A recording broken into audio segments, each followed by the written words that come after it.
welcome back. We are going to take a look at one of the gas laws. We're going to take a look at Boyle's Law. Boyle was a physicist, a chemist, an inventor, and he was very interested in studying how gases related to pressure and volume. So what he discovered is that if we hold the temperature constant, pressure and volume are indirectly proportional to each other. So at a constant temperature, pressure and volume are indirectly related or indirectly proportional to each other. And what that means is that if one is going up, the other is coming down. If we're increasing pressure, that means that volume is being decreased. If we're decreasing pressure, that means that we're increasing volume. And we can clearly see this relationship on the graph. We have pressure on the y-axis, volume on the x-axis. As pressure decreases, volume is increasing. One other thing that Boyle found is that, of course, he kept temperature constant, but if he also kept the number of particles constant, the product between pressure and volume equaled a constant value. So in this first example, we have a pressure of 1, we can say Pascal, and it's 20 liters. So if we took the product between pressure and volume, that would be equal to 20. If we look at our next example, we have 2 pascals and 10 liters. We increased pressure, which means that volume has to decrease.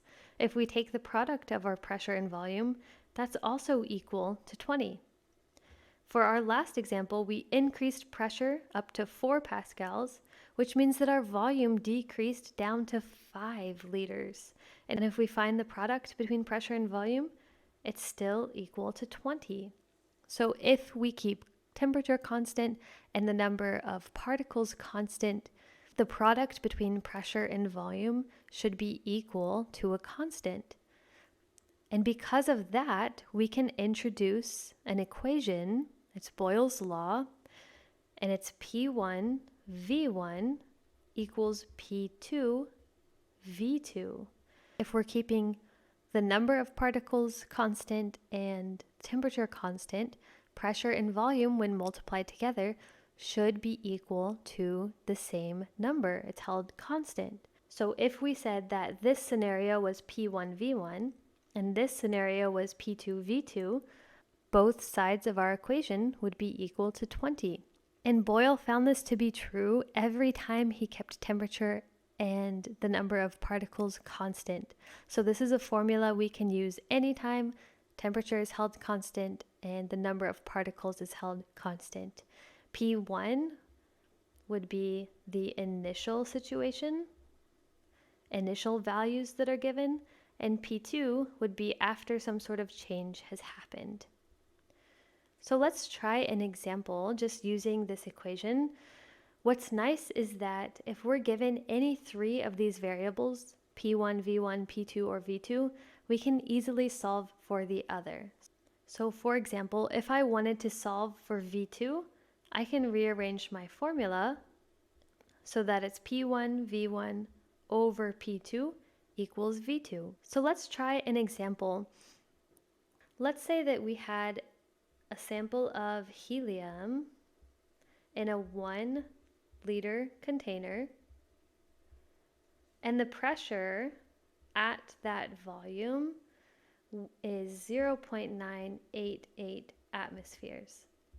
If I increased the volume of my container to 2 liters, what is the new pressure?